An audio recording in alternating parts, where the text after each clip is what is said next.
So welcome to to our 16th roughly annual Moursund lecture series.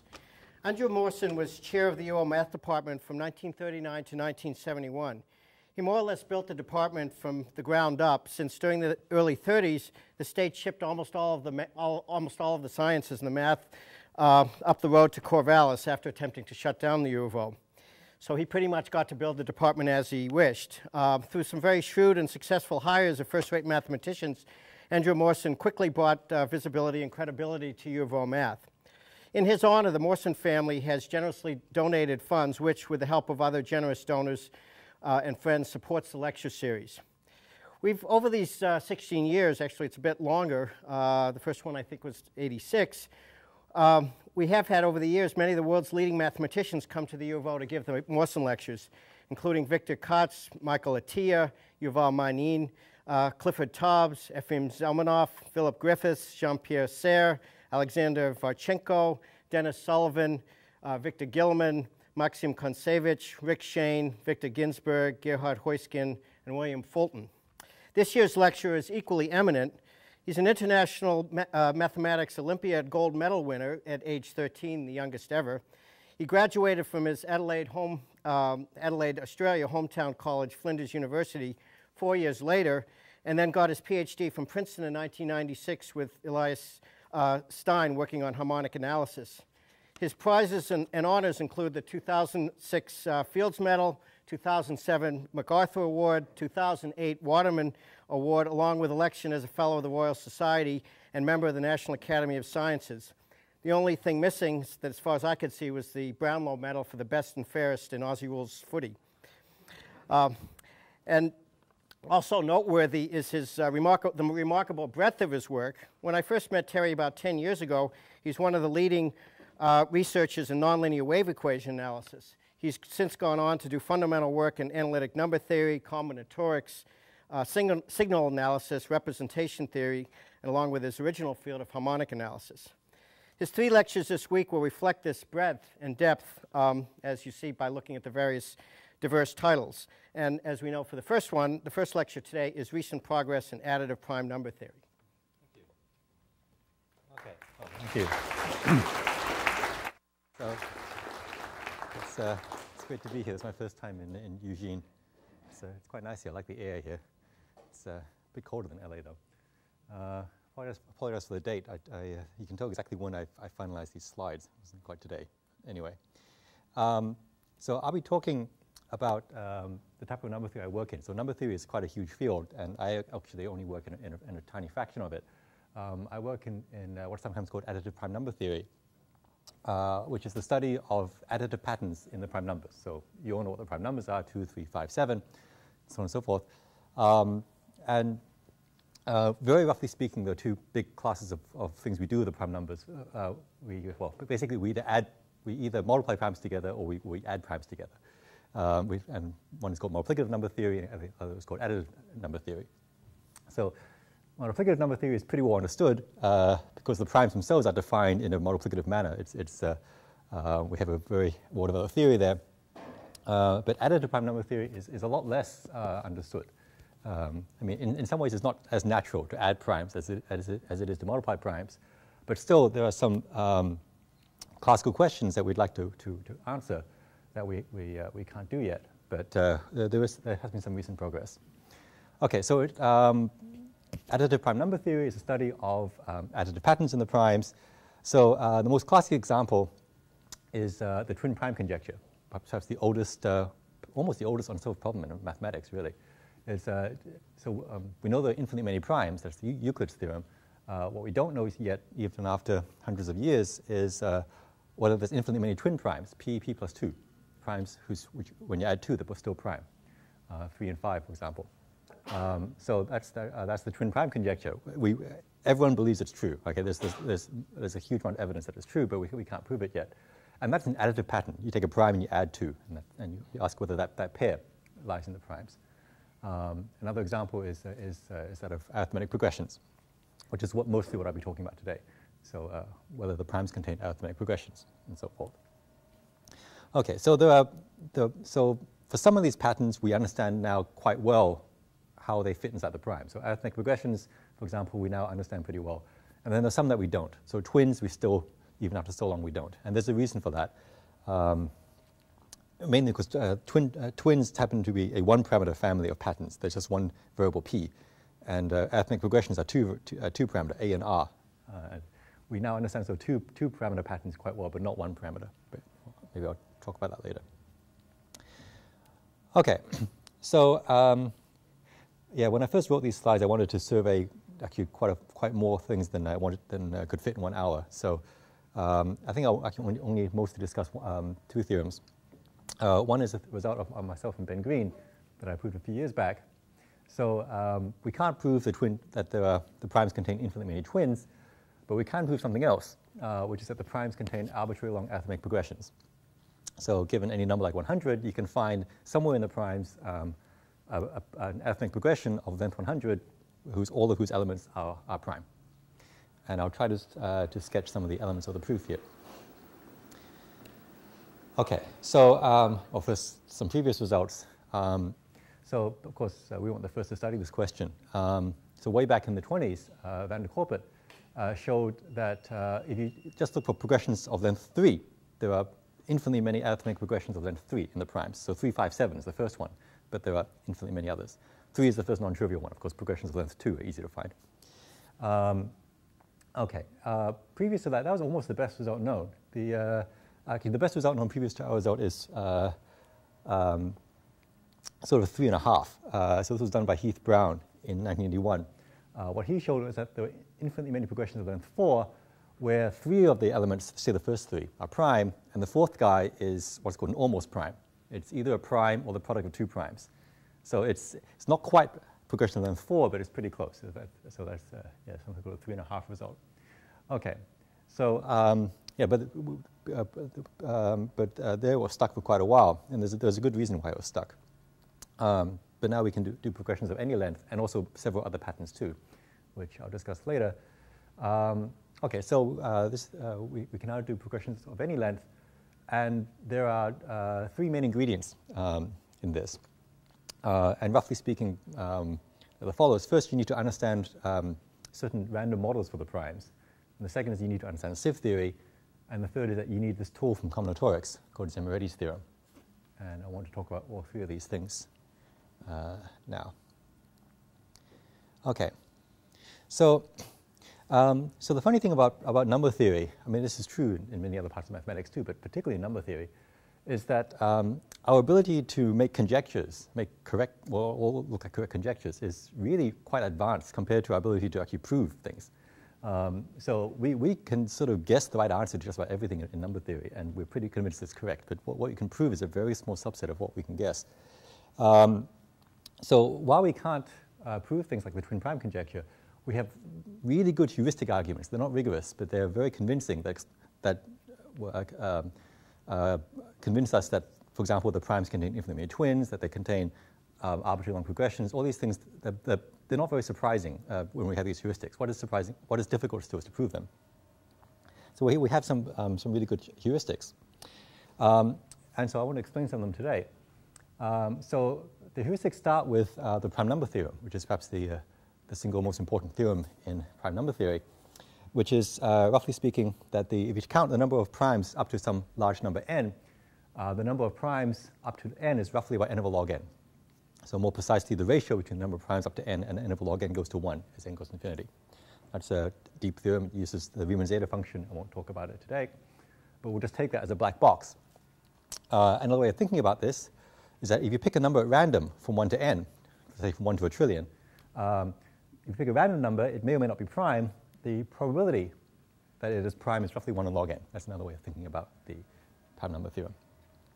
So log n is not too large. So in some sense, primes are fairly dense. They're not incredibly dense, because log n 1 over log n still goes to 0, but they're reasonably dense.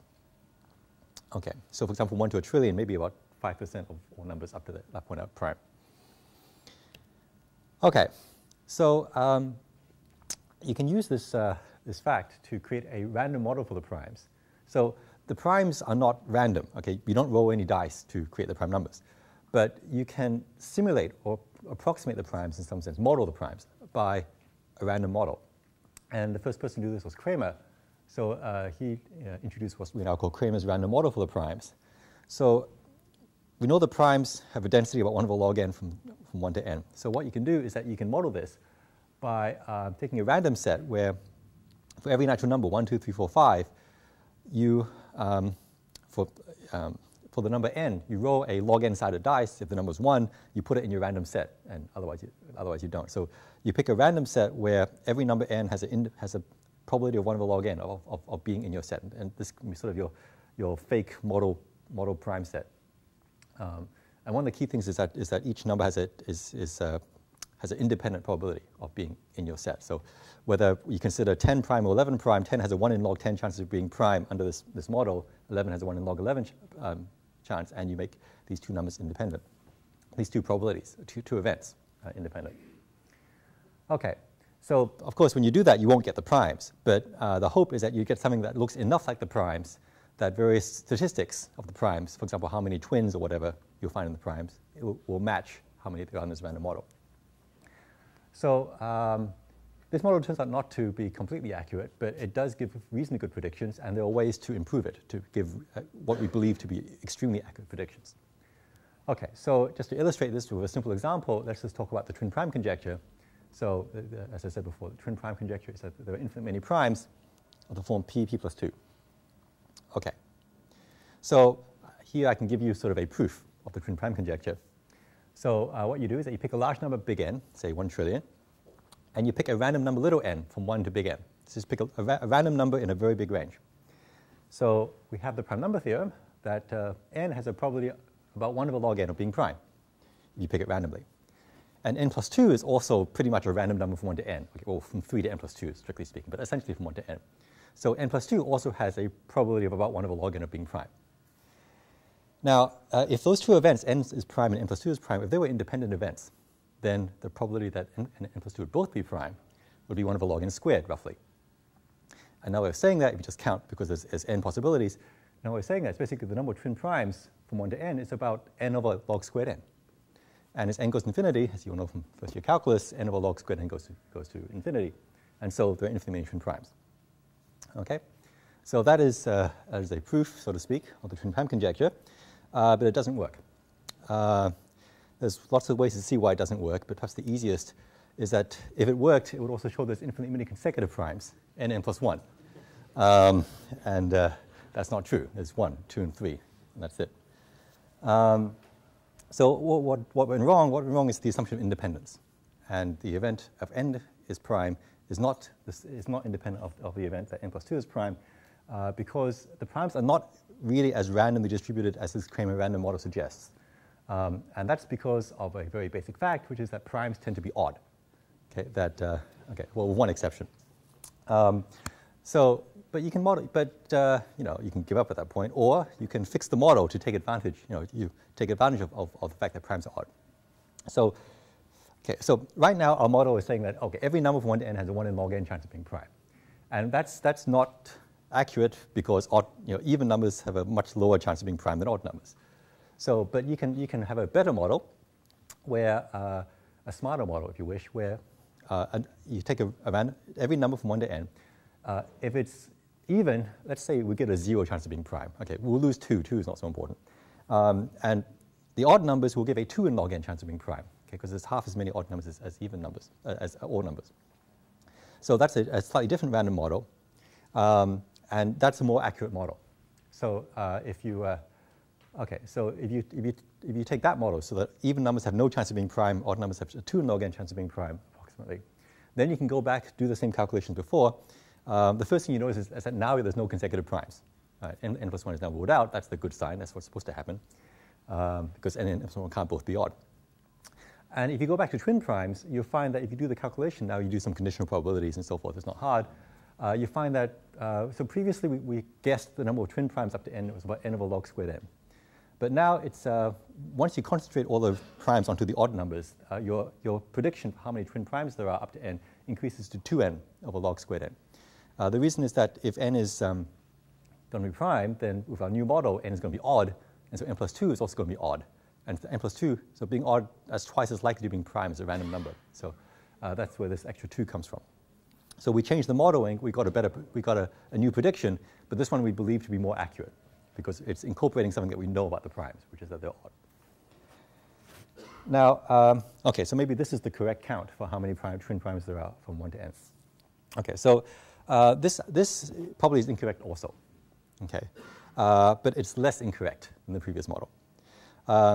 You can tell it's incorrect because the same model, if you look at now prime triplets, n plus 2, n plus 4, this model would predict there's infinitely many of those as well. But between n plus 2, n plus 4, one of those is always divisible by 3. And so other than 3, 5, and 7, you can't get them all 3 of them prime. So primes are not only all odd with one exception, they also all happen to be co-prime to 3 with one exception. And so you have to incorporate that as well. But you can. So what you can do is that you can refine the model by also taking out all the multiples of 3, giving all of them, say, a 0 chance of being prime. And then what's left is the numbers which are co-prime to 2 and 3. You give them, I think, a 3 log n chance of being prime. And that's an even more refined model. And you can then plug that into the twin prime conjecture. And now you have an updated guess, updated prediction for how many twin primes there are from 1 to n. And now instead of 2 n over log squared n, it becomes, if you work things out, 1.5 n over log squared n. Now things go down a little bit. The reason is that if a number is co-prime to 3, then it's actually less likely that n plus 2 is co-prime to 3 than if n was not co-prime to 3. So there's a slight downward correction in that case. Okay, but of course we know more than the fact that primes are co-prime to 2 and 3. They're also co-prime to 5 and 7 and so forth. So you can keep improving your model, your model for the primes, throwing in the information that that primes should be co-prime to 5. This gives you an even more precise model, and so on and so forth. And each new iteration of the model gives you a new prediction. And if you work this out, what you find is that these predictions converge to a limit. Okay? The more and more numbers you can throw in the fact that primes are co-prime to 37. And this nudges things by a little bit, but not very much. And the bigger the primes, the bigger the residues, the moduli you throw in, the less things move, and things settle down to a limit. And what we believe is that limit is the truth, is the actual answer. So, for example, if you do this for the twin primes and you throw in more and more primes, co-prime to 2, co-prime to 3, and so forth. So we started with n over log squared n, then 2 n over log squared n, 1.5, so on and so forth. If you keep doing this, all these predictions converge to a limit. The limit is actually some other number called pi 2 times n over log squared n, where pi 2 is what's called the twin prime constant. It's this explicit product, and it's about 1.32. So what we believe, okay, so we have these succession of models. None of them, no individual model we believe to be correct, but asymptotically we believe the limit to be correct. For counting things like twin primes. So for example, the number of twin primes from 1 to n is widely believed to be asymptotically 1.32 ... times n over log squared n. And if you actually count how many twin primes there are up to, say, 1 trillion, which you can do by computer, this is accurate to about 3 or 4 decimal places. It's quite pretty much everyone is convinced that these heuristics work, not just for twin primes, but for many, many other patterns in the primes as well. Yeah, so we believe this to be correct. And then for just about any other additive pattern, and let me not define precisely what an additive pattern means, but things like twin primes or arithmetic regressions, those are 2 very good examples of additive patterns. If you want to count how many additive patterns there are from 1 to n, in the range in the primes from 1 to n, you can apply the procedure I just described. It will give you an answer, and this answer we believe to be correct. I won't write down the answer because the answer is kind of complicated, but there isn't an answer that one can compute.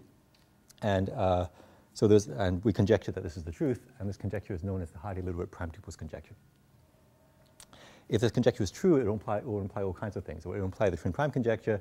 It will imply my theorem of Ben. There's a conjecture called the Goldston conjecture that every even number is a sum of 2 primes. This conjecture would imply that conjecture at least for sufficiently large even numbers, and so on and so forth. Okay, so it's quite a powerful conjecture, and partly because of that, we don't believe we can actually prove it in the near future. But it's certainly one of our one of the key conjectures in the subject that everyone would love to solve. Okay, and roughly speaking, what this conjecture asserts is that these random models actually asymptotically are accurate. That's basically the short explanation of it. And I don't want to give the technical description of the conjecture, which is more complicated. Okay, one way you can think about this, is that we started with a very naive model, that the primes were sort of distributed randomly, that there was no structure in the primes, that they were sort of spread out randomly. And that gave an initial guess, but it was incorrect because there was structure in the primes. Primes were odd, mostly. But once you have that structure, you can put that structure into your model, and then you have an updated model. And then you might believe that, once you assert the primes are odd, maybe after that there's no structure, that inside the odd numbers the primes are distributed randomly. And that wasn't quite accurate either. We also had to say we had to exclude multiples of 3, multiples of 5, and so forth. But apart from that, what this prime tuples conjecture is saying is that those obvious patterns in the primes, that they are co-primed to 2, 3, 5, and so forth most of the time, that's all there is to the primes. That apart from these sort of obvious structures, the primes behave as if they're randomly distributed, apart from these obvious irregularities. So, for example, we don't expect the primes to favor the last digit 7 more than the last digit 3, which, okay, in fact, that's a theorem, it's Dirichlet's theorem, but well, not quite. It's actually the prime number theorem in arithmetic progressions. But, okay, I mean, we don't expect any weird patterns that we haven't already anticipated. That the only structures, the only structural irregularities that the primes have are the obvious ones, that they tend to be odd, tend to be co-primed to 3, so forth. They shouldn't do any other weird things. Okay. But we don't know how to prove that. It's like, for example, the digits of pi, 3.14159. We believe that the digits are distributed evenly. There's just as many 1s as there are 3s in the decimal expansion of pi. Everyone believes that. There should be no reason why they should favor one over the other. But no one can prove that. At some point, the pi decides that it doesn't like the number 3 anymore and will always only use all the other numbers in the decimal expansion. We can't prove that. It shouldn't happen. No one believes it will happen.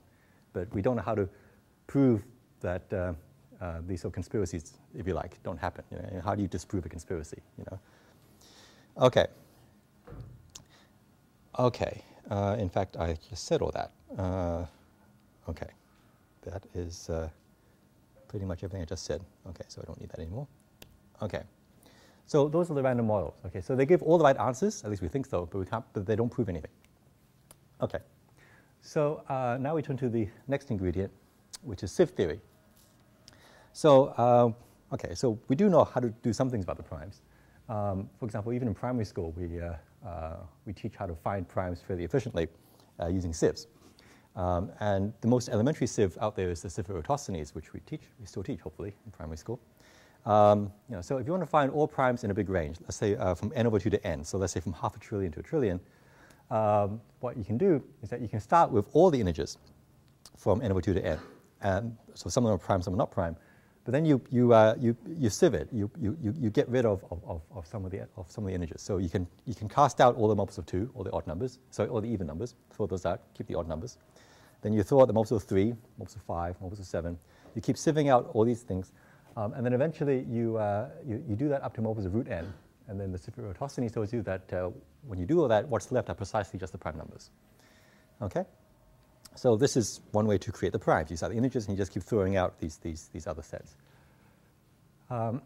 It's not hard to do a very similar thing to create twin primes by you start with all the numbers from, say, half a trillion to a trillion, throw out the even numbers again, throw out numbers which are multiples of 3 or which, when you add 2, are multiples of 3, throw out numbers which when you add 5, which are divisible by 5, or when you add 2 are divisible by 5, and so forth. You throw out 2 residue classes for each modulus rather than 1, and if you do that, you'll get all the twin primes.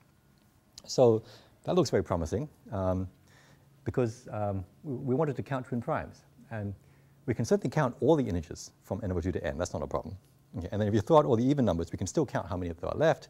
And then you throw out a couple of residue classes mod 3, you can still count what's left. And so, you use the inclusion-exclusion principle, and you can start counting these things. Okay. And you can hope that you can do this root n times, and then you'll be able to count the number of twin primes. And if that number goes to infinity, you're done. So for instance, if you look at twins, n plus 2 in the whole interval from n over 2 to n, let's say there's about n over 2 of them, plus a bounded factor because you have to round off by 2 depending on whether n is even or If you then remove all the even numbers, then you have about n over 4. If you remove the multiples of 3, it drops to n over 12, plus an error big O of 1, and so on and so forth. And you want to do this about root n times. But the problem is that this little O of 1 is a real big problem, actually. I mean, initially it's not. Right? Initially, little O of 1 is tiny compared to the n thing. But it turns out because of inclusion-exclusion, every time you do one of these sieves, the big O factor doubles. And in fact, pretty soon, even after just sieving out log n primes, actually, the error term is bigger than the main term. And then you don't learn anything. I mean, at that point, the number of things that's left will be 0. So this sieve, the sieve rate Eratosthenes, actually really runs out of useful information long before you reach root n, which is what you need to do to get primes. Okay, but that's the sieve rate Eratosthenes. There are much smarter sieves. So there was a whole century of development of sieve theory where people improved the sieve rate Eratosthenes. It turns out that the problem with the sieve rate Eratosthenes is too rough, it's too sharp. You're throwing out 100% of all the even numbers and 100% of all the multiples of 3 and so forth. And this creates a lot of inclusion-exclusion factors. There are smoother sieves, which are sort of more forgiving, where sort of, roughly speaking, every number gets a score. And if you're divisible by 2 or 3, your score goes down. But if you co-prime, your score goes up. And you sort of have this weighted, grade point average or something, okay? And you sort of grade on the curve, okay? And then all the, and so every number gets a weight, and that's sort of how likely you are to be a twin prime or something like that. It's okay. Basically, you have to put weights in front of that sieve. If you do that, then you can run the sieve for a lot longer than log n. But nobody has managed to run the sieve all the way up to root n, because that would create primes or twin primes. It turns out, and there's a good reason for this actually, something called the parity problem, but I won't discuss it here. No matter what sieve, it turns out there's a theorem. So no matter how clever a sieve you create, you cannot sieve all the way up to root n and hope to keep the error term less than the main term. But what you can do is that you can sieve to a smaller extent. So rather than going all the way to root n, you can go to, say, n to the 1/10. Okay, so you can't sieve all the way up to root n, but you can basically essentially cast out all the multiples of all numbers less than about n to the 1/10. And if you use the right sieve, you can still control everything, and the error term will still be smaller than the main term. And you can still count all kinds of things. Okay, so you can sieve, but only part way. So the catch when doing that is that now your sieve, it keeps all the primes, or twin primes, or whatever else you're counting, but it keeps also some other stuff as well. It keeps what are called almost primes. If you throw out everybody who's co-primed to numbers less than n to 1/10, then what's left are numbers which are multiples of primes which are bigger than n to the 1/10. So for example, you could multiply together, say, 8 or 9 primes bigger than n to the 1/10. And these are what's called almost primes. Almost primes are numbers which may be prime, but they're allowed to have a few factors, right? Not no factors at all, but a few prime factors. Okay, so for example, at most 10 prime factors, 10 large prime factors. Okay, but as long as you're willing to admit these extra guys, these almost primes, then Sift theory works. Then you can count. So you can use sieves to count how many twin. You can't use them to count twin primes, but you can use them to count twin almost primes. You can't use them to count arithmetic progressions of primes, but you can count arithmetic progressions of almost primes. And when you do that count and you work out the answer turns out to be basically exactly what the Hardy-Littlewood prime-tuples conjecture predicted it to be. Well, one tiny caveat, which is there are more almost primes than primes. So of course, for example, the number of twin almost primes should be larger than the number of actual twin primes by a certain factor, but the factor is well understood.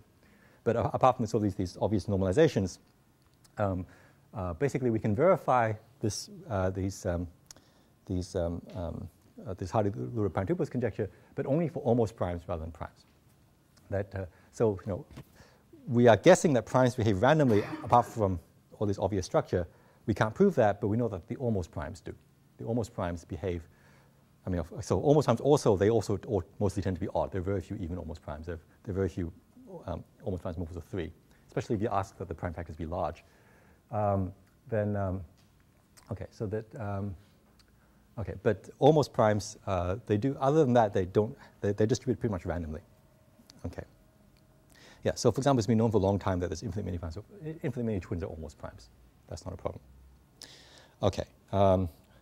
Yeah, okay, there's a technical issue. What is an almost prime? I said the definition I gave above is a little bit, well, you have to specify how many prime factors you want and so forth, but I don't want to talk about that. Okay, so this is, roughly speaking, what 100 years of Sift theory has given us. It has given us, we can say everything we want about almost primes, but not so much about primes. I mean, once you know things about primes, almost primes, you can get upper bounds for the number of primes. Because the number of twin primes, of course, is bounded by the number of twin almost primes. So you can get upper bounds for the number of twin primes once you know the number of twin almost primes. But you can't get, it's very, very hard to use upper bound information on almost primes, or information on almost primes to get lower bounds on the number of primes. This has always been the big challenge in Sift theory, Sift theory's biggest weakness, if you wish. Okay. Yeah. Okay. So yeah, almost primes behave, as I said, pretty much like we expect the primes to behave.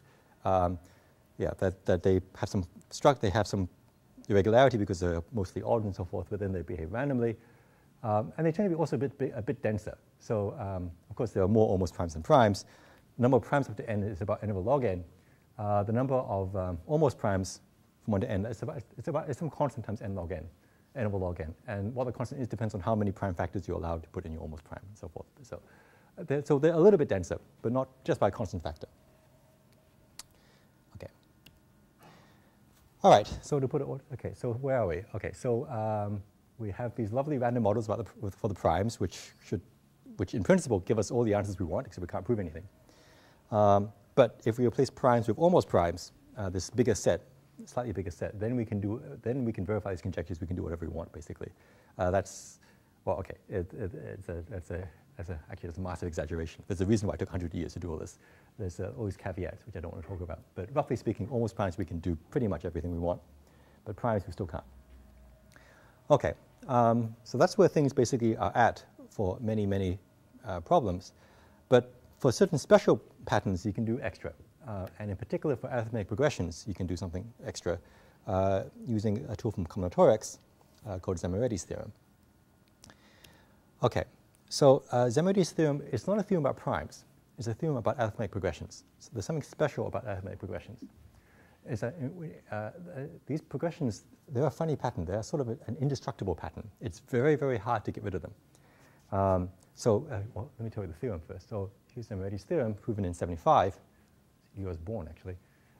Okay, so if you take any set of integers, A, of what's called positive upper density. So there's a technical definition. You take the density of all numbers in A from, say, minus n to n, and then you take n go to infinity, and you take a lim sup.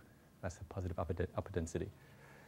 Basically, just take 1% of the integers, but you can take whatever 1% you want. If you take a lot of integers, say 1% of all the integers, if you take a large set of integers, no matter what set you pick, that set is guaranteed to contain arbitrarily long progressions, that there are arithmetic progressions of any length inside any dense set.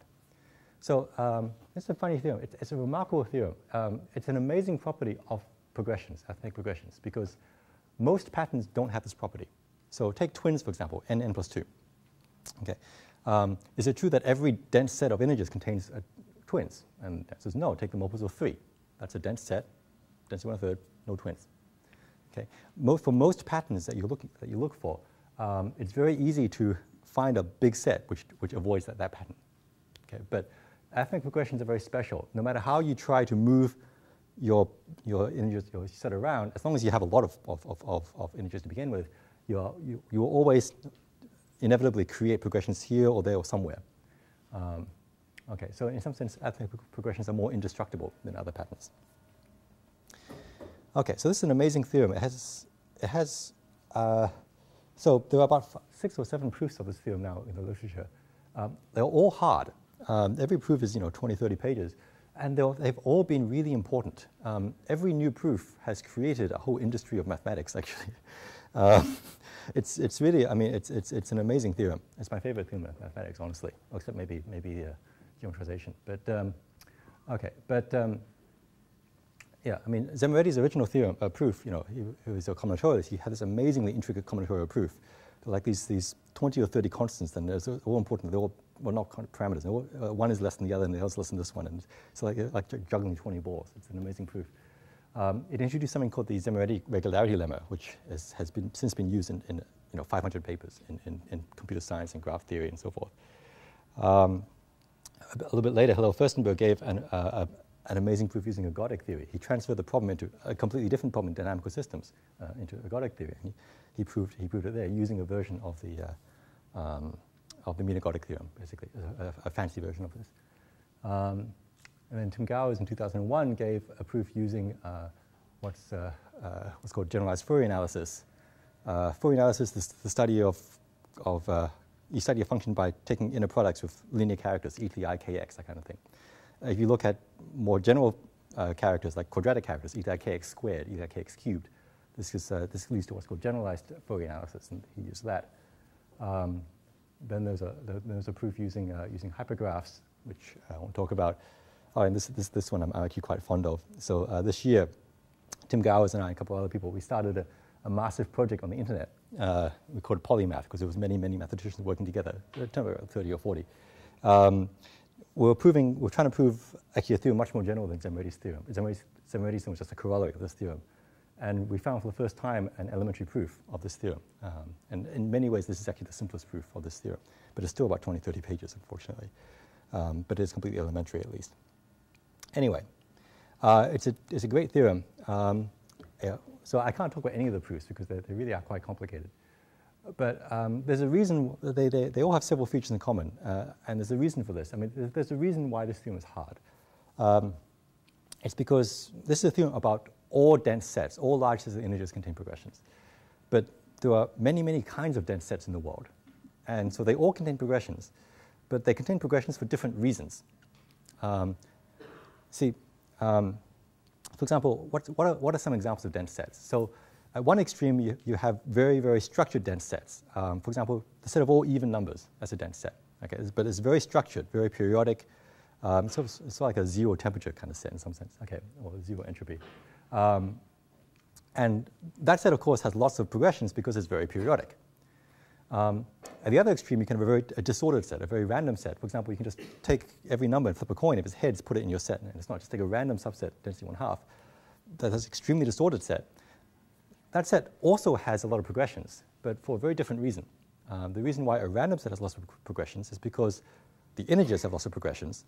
And if you take any given progression, if each element of progression, you say progression length 3, if each progression element has a 1 in 2 chance of surviving and putting it in your set, then each progression has a 1 in 8 chance of still living in your set when your random set. And since there's many more than 8 progressions in the world, you're going to get a lot of progressions, at least with probability 1, when you refine. So randomness gives you lots of progressions and structure, periodicity, that kind of thing. And these generalized periodicity things, which I don't want to talk about, but they also give you lots of progressions. So there are these two extremes. Structure and randomness both give you progressions. And the hard part of all these proofs is showing that every set in the world can be somehow split up into structured pieces and random pieces, or things like random subsets of structured pieces. Like you could take, say, the even numbers and take 50% of the even numbers at random. That's like a random subset of a structured piece. And all of these pieces together create progressions. Okay, but in order to prove this, you have to somehow separate the structure and the randomness, because the progressions are coming from two really different sources, and you have to separate them. Okay. All right, so let's put it all together. So what do we have? We have Zemeretti's theorem tells you that if you have a set of positive density, say 1% of the integers, then you already have lots and lots of progressions of any length you please. It doesn't work for the primes, because the primes, unfortunately, have 0 density. Okay, the number of primes from 1 to n, the density, as you saw, is 1 over log n. That goes to 0 as n goes to infinity. So asymptotically, the primes have 0 density. Zemeretti's theorem does not apply. People have tried quite hard to push Zemeretti's theorem to sets of 0 density, and they can do some densities that are between, well, bigger than 1 over log n, but nowhere near 1 over log n. I think the record right now is if you have a set of density like 1 over log n, I think, then you have infinitely many progressions. It's nowhere near good enough. Okay. Okay, so the primes have 0 density in the integers. On the other hand, if you think of the primes not as living in the integers, which is a big set, but in the almost primes, which are a smaller set that still contain the primes.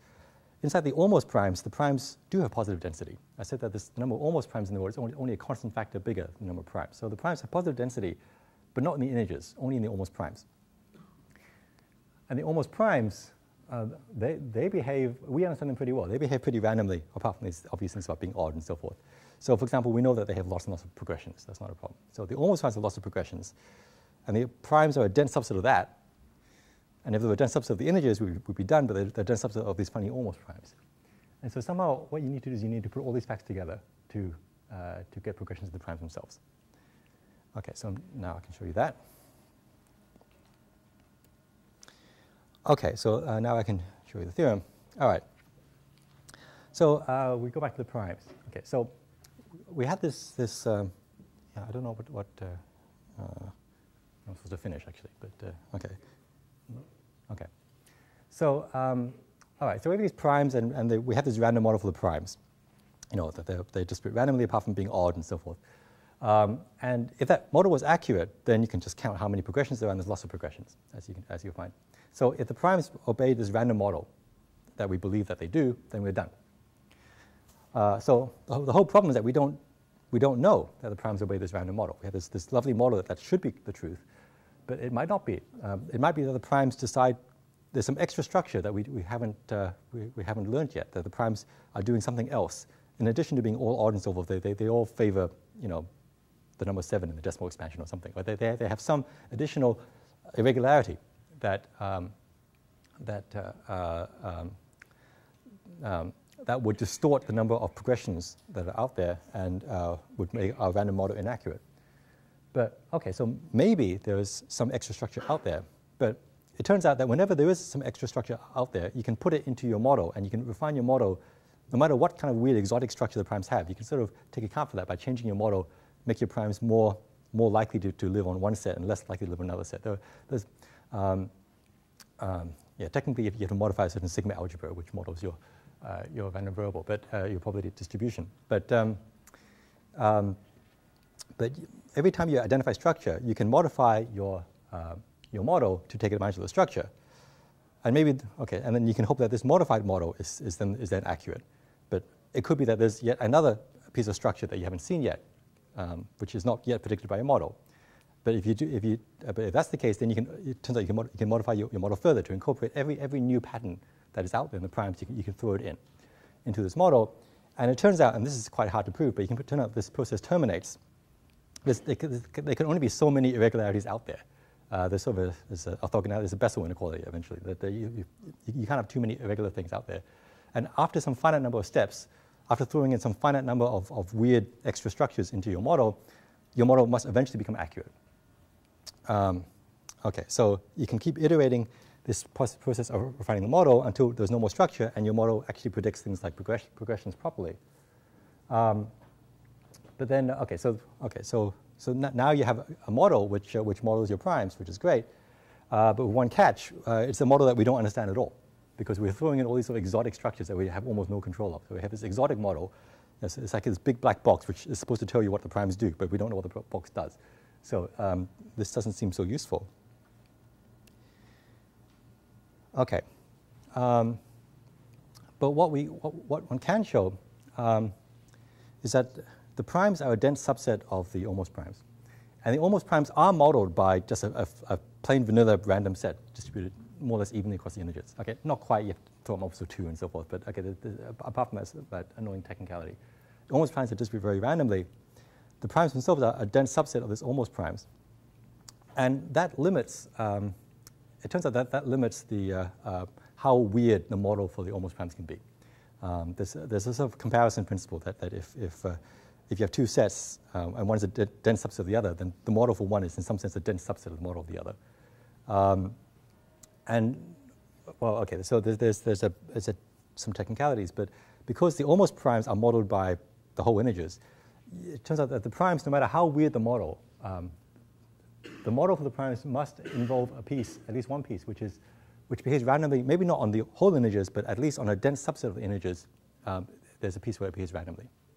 So there's a theorem which is rather technical, which I'm not stating here, but the primes can be modeled by not a random set on the whole integers, that'd be great, but at least a random subset of a dense set of integers.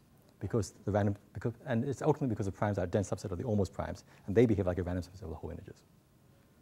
So the primes contain a piece which is like a random subset of a dense set of integers. Okay, now we can use Zamorati's theorem, because the dense set of integers contains lots and lots of progressions. And so there's lots and lots of progressions. If you take a random subset of that dense set, many of those progressions will still survive when you pass to the dense set, the random subset, okay, just by randomness. So we have to use, and so hence this funny, weird model for the primes we have has lots of progressions, but it's an accurate model, hence the primes themselves contain lots of progressions. Okay, so it's a funny proof, but it actually works. Okay. All right. Okay, I guess that's all I have to say about that. Okay. So maybe I'll talk briefly about other patterns. Okay. So this result about progressions was kind of special. We used this very big hammer in some sense. This is Zamorati's theorem, which is a theorem which is specific to arithmetic progressions and there's a few other patterns with this sort of Zamorati property, but not many.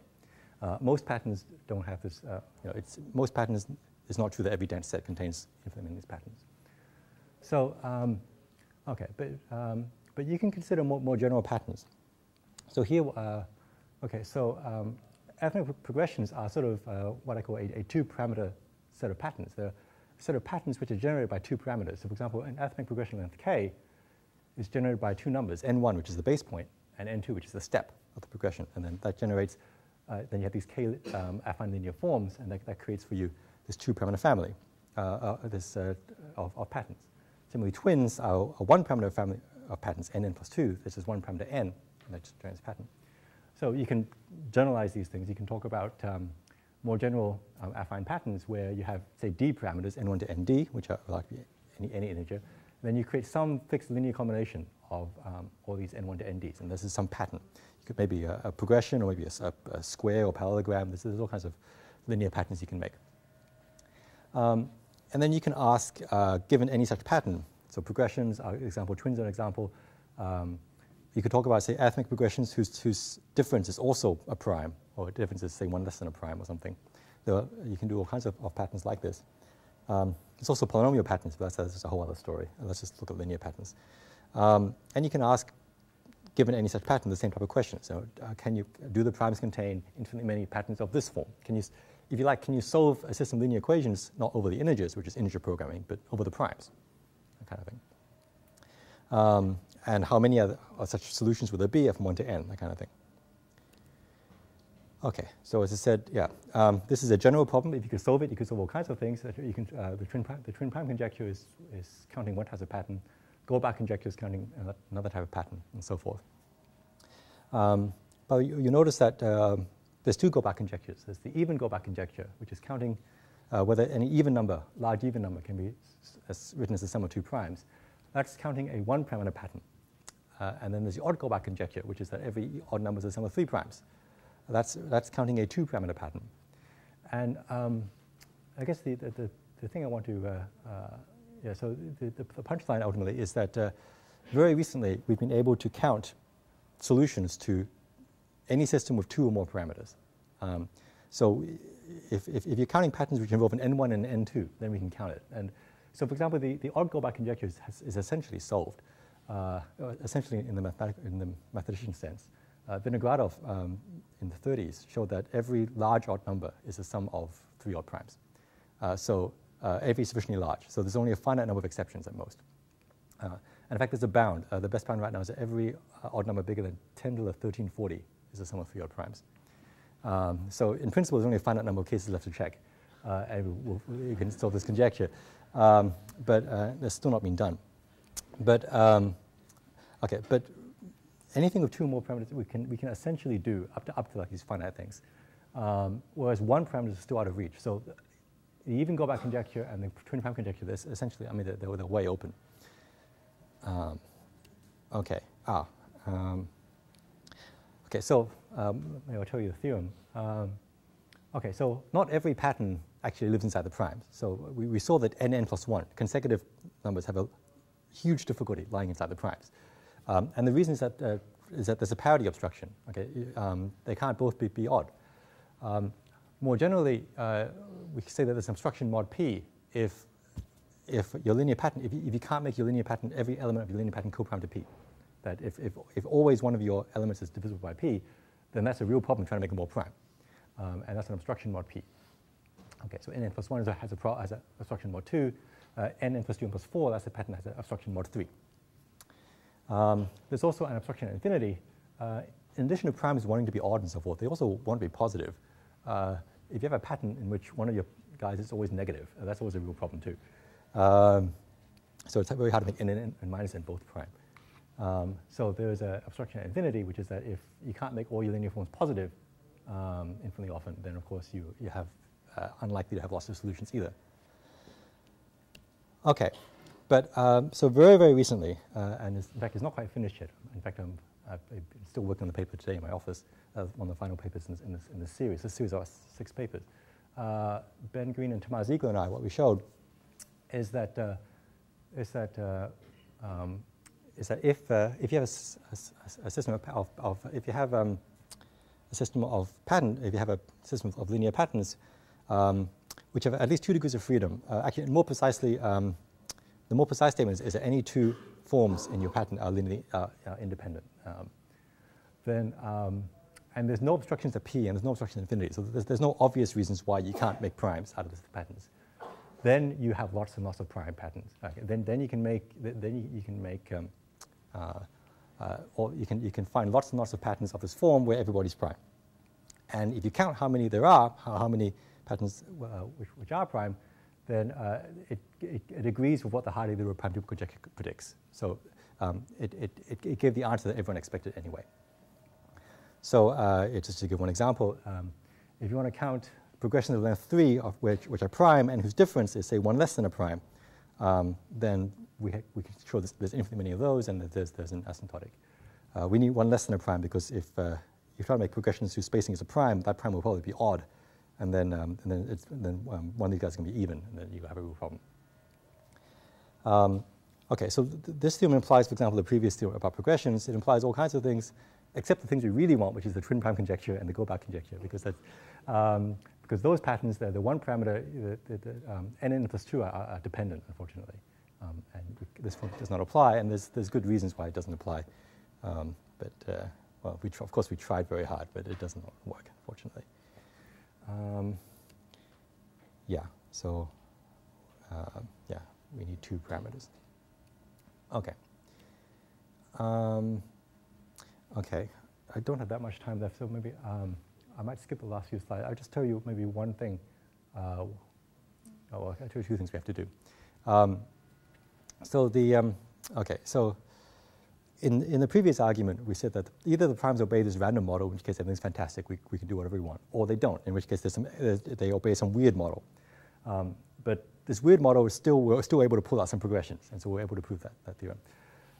In this case, because we don't have Zamberdy's theorem available, we can't permit ourselves to allow the existence of an exotic model. We must rule out everything other than the plain vanilla random model that the prime should have. So you have to rule out all the exotic models that could possibly give you different answers than what we believe is the answer. So the main difficulty is to rule out these exotic models. So I don't know how much. Okay. Yeah. So what we have to show 2. This is the reason why so this is like 6 papers. Each one's about 70 pages. We have to show a whole bunch of things. So the first thing, we have to classify all the things that can go wrong. And the first thing we show is that if a set such as the primes doesn't have the right number of progressions, doesn't have the right number of patterns of the type we want, then it has some weird structure. But it has a structure in a very specific type of structure, that it actually must have an increased density on a very, very structured set, such as a periodic set.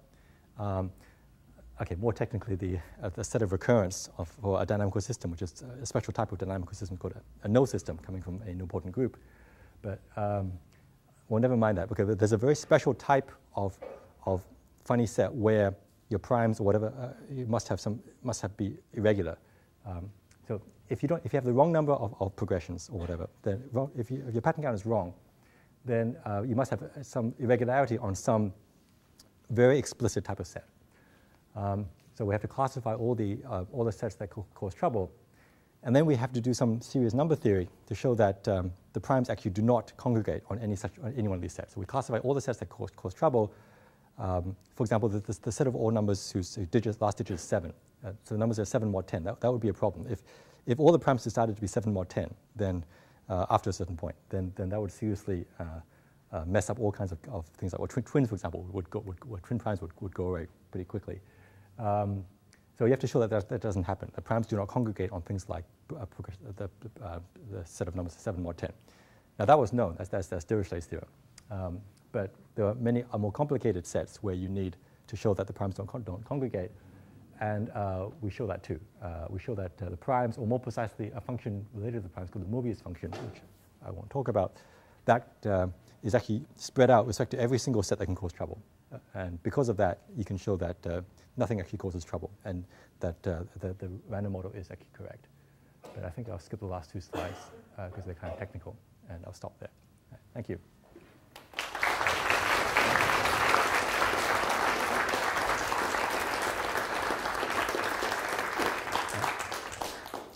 Time for some questions. If you assume the twin prime conjecture, can you go backwards and prove that the asymptotics are correct? No, we don't really have any way of doing. I mean, a priori, the number of twin primes could be anything between 0 and the correct truth, or even a bit bigger than what we believe. So, you know, there could be some weird structure that depresses the number of twin primes without sending it to 0. And at this point, we can't rule that out. Yeah. So. My guess is that if anyone ever proves there are infinitely twin primes, they will automatically prove the correct asymptotic. Well, maybe there's some loophole, but that's probably the way people are going to do it. Yeah. What do you mean by dense set?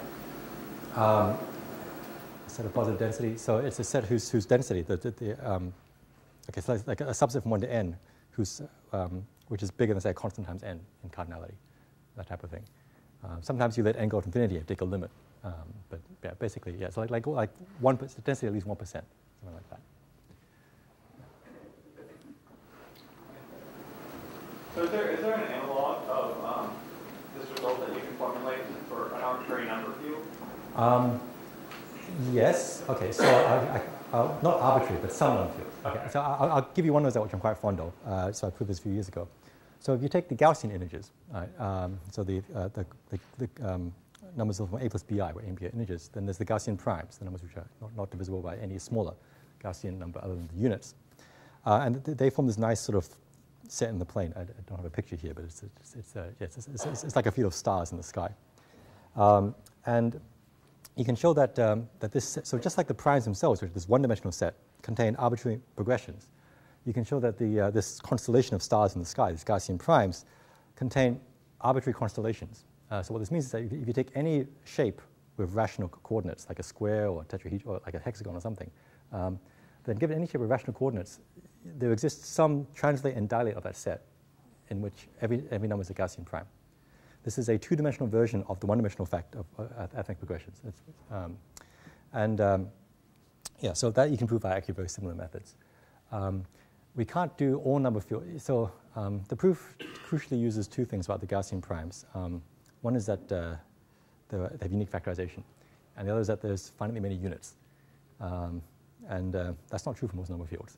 So you could do it for class number 1? Yeah, with as long as it's finitely many units. So I guess a positive discriminant or negative, one of the 2. But yeah, so when you write out the list, there's only like 17 of these guys. Right? There's not many. Could you move to ideals then, maybe? Yes. Yeah, something about ideals is that they're wonderful for multiplying, but they're terrible for adding. Sure. Yeah. So we don't even know how to state the right theorem in that case. Yeah. Any questions? I just had one. So you said something about these Fourier type transforms which have quadratics and cubics. So right. How does that play a role here? Yeah. So yeah, these. Yeah. So when I said that. Yeah, so when a set has the wrong number of patterns, it's because it is irregularly distributed with respect to some kind of a set. And these sets are always defined using these generalized Fourier things. So, for example, I said that if the primes sit inside, if they happen to favor the numbers that are 7 mod 10, then that's a real problem. The numbers that are 7 mod 10, you can think of the character e to the I x over 10, or 2 pi I x over 10. And the numbers which are 7 mod 10 are the numbers where this character is equal to a certain value. So if your primes are somehow sensitive to some linear character, that causes a problem. It turns out that if the primes are also sensitive to a quadratic character, from e to the I, say, root 2 x squared or something, if the primes happen to live where that e to the I root 2 x squared is close to 1 or something, then that also distorts things. And so there are these things called generalized Fourier characters, and they cause all the trouble, actually. And you have to show that the primes are not sensitive to these sort of things. Yeah. Any other questions? Okay,